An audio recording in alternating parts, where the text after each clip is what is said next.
Good morning everyone. In the previous class we studied how to write chemical formula and different compounds formula writing was made clear. Now today I am going to start with significance of a chemical formula.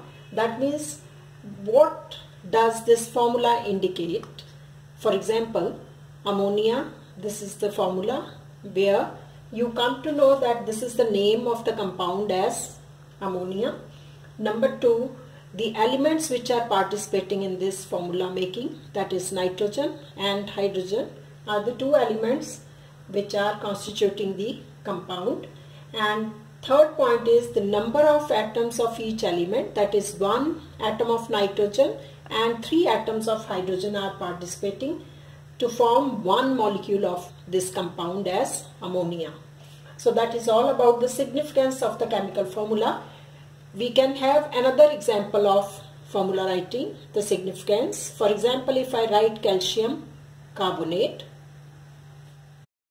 now this indicates that this is the name of the compound, that is calcium carbonate. Number 2, the elements which are participating in this formula are calcium, carbon and oxygen. So these are the names of the elements we come to know from this compound.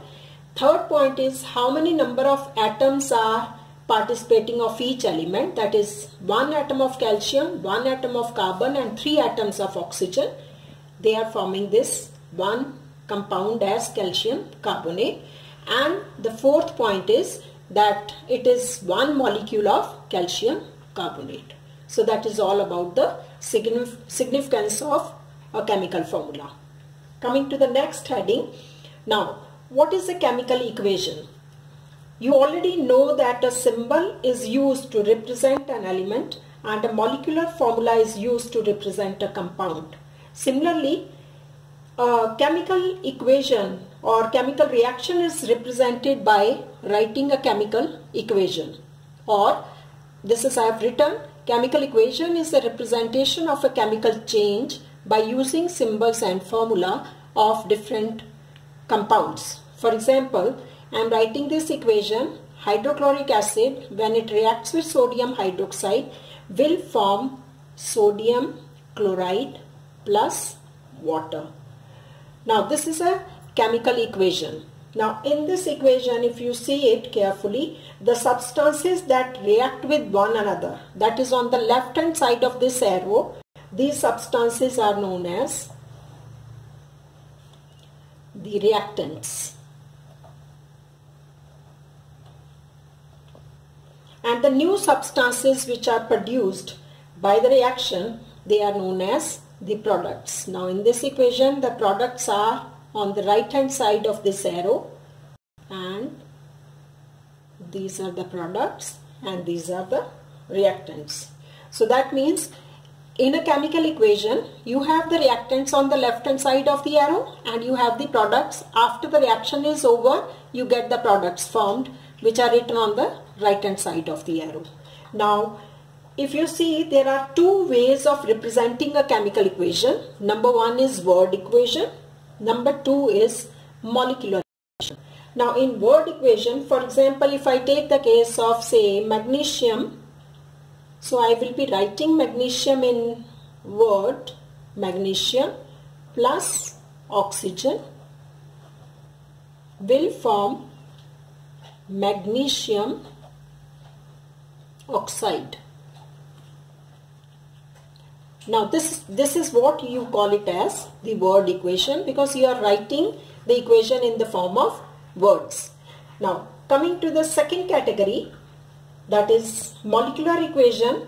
Now this reaction can be written, particularly the word equation can be written in symbols and formulae form. For example, the same equation if I write, it will be like this: magnesium plus oxygen to give magnesium oxide. So this becomes molecular equation. That means in which the reactants and products are represented by their symbols and formula, you call it as molecular equation. And word equation, where the reactants and products both sides are written in words, and that is what is a word equation. When we are writing a chemical equation, we write this chemical equation as balanced chemical equation, or it can be a skeletal equation. Now what is there in the balanced chemical equation? A balanced chemical equation is the one in which the number of atoms of each element on the reactant side is equal to the number of atoms of the same element on the product side.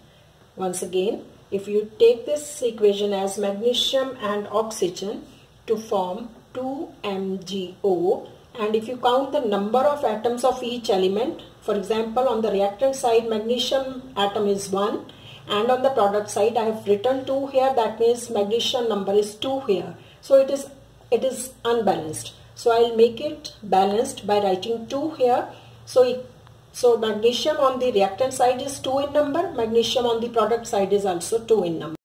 And whereas oxygen, number of atoms on the reactant side is 2 and number of atoms on the product side is also 2. So now this whole equation is a balanced chemical equation. That means if the number of atoms of each element on both the sides of a chemical equation is equal, then the equation is called the balanced chemical equation. And we always write a balanced chemical equation. Coming to the second category, that is skeletal equation. If the number of atoms of each element on both the sides of the chemical equation is not equal, then the chemical equation is called unbalanced chemical equation, or you call it as skeletal equation. Same equation if I write without balancing, so that becomes a skeletal equation, that is magnesium with oxygen to form magnesium oxide. But I am not balancing this equation. So this equation is known as the skeletal equation, where the atoms of each element are not balancing each other on both the sides of the equation. Now coming to the next point, I have told you already that every time whenever you are writing an equation, it needs to be balanced. So where is the need of balancing a chemical equation?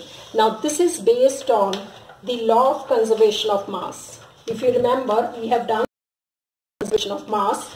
That means this states that mass is neither created nor destroyed during a chemical reaction. Therefore, balancing a chemical equation is done to show that matter is conserved on both the sides of the equation.